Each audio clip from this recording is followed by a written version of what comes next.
Haiti gets a new prime minister as the country deals with ongoing instability and violence. We'll hear from people on the ground next.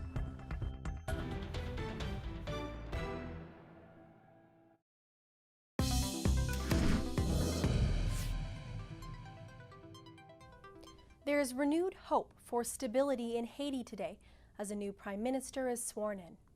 It comes after the assassination of Haiti's president 2 weeks ago and during a fraught period of gang activity, kidnappings, and street violence. Yukonner Morgan Weinberg lives in Haiti. She co-founded Little Footprints, Big Steps, a nonprofit that helps vulnerable children.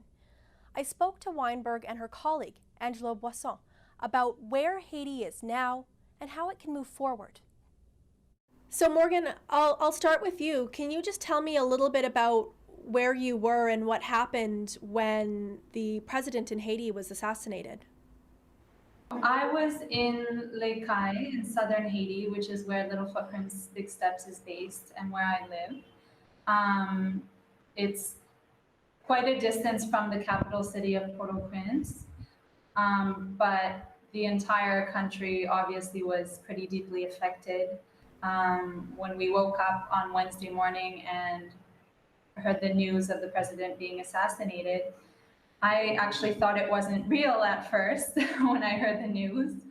But what was really difficult was, obviously it put everyone into kind of a state of shock, but what was so hard for me was the timing was so awful because there had been some really stressful situations happening in Haiti leading up to that or right before that. So it was like the final straw on just everyone's stress level kind of hitting the roof.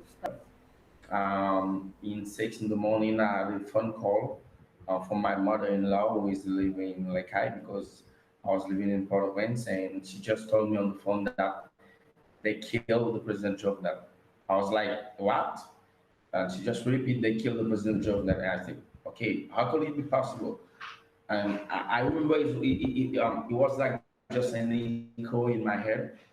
How could it be possible to kill the president? And my first reaction was, no, it's not true, it's not possible, because I used to work in some institution who had some contact with the president, and I know that in terms of security, the president even had a person to taste his food as a security process. So how could it be possible to kill a president in his house? I wish it is a dream, but it's not a dream. It's true. The president was assassinated. Yeah, I think that's kind of the reaction of most people, and most of the staff on our team are saying, like, if the president was assassinated in his home, exactly, like that makes them feel so unsafe. Where I was living is not far from the president's house, and it's like around 5 minutes. So it was two Stress. horrible and stressed days in my life. Morgan, can you tell me about the children in your transitional houses and how they're doing at this time and whether they're safe? Thankfully, they're safe. We're definitely very grateful that in the South, everything has remained calm.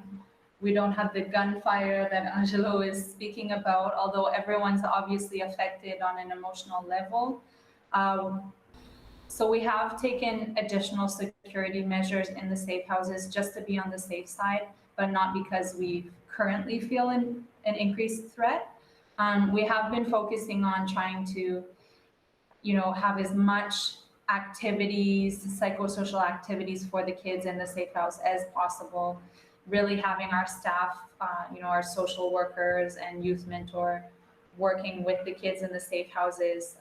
Like I said, there were some really stressful events happening even before the assassination.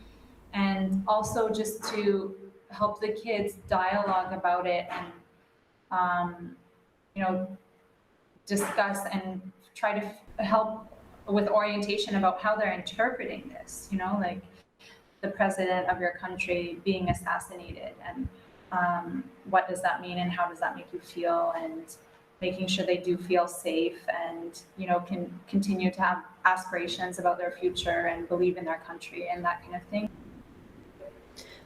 Angelo, I wanted to give the last word to you and ask how you think everyone moves forward right now. We have no choice. We have no choice. We have to keep heads up and move on. Because this is a bad situation more in the country, but by experience and from outside in LFBS, we are working to make a difference. We are working to make some positive impacts, and I think that if all Haitian people, all people around the world works to make a difference, a positive impact, so we can transform, we can make the things better. Thank you, merci for your time today. Really appreciate it. Thank you. Thank you.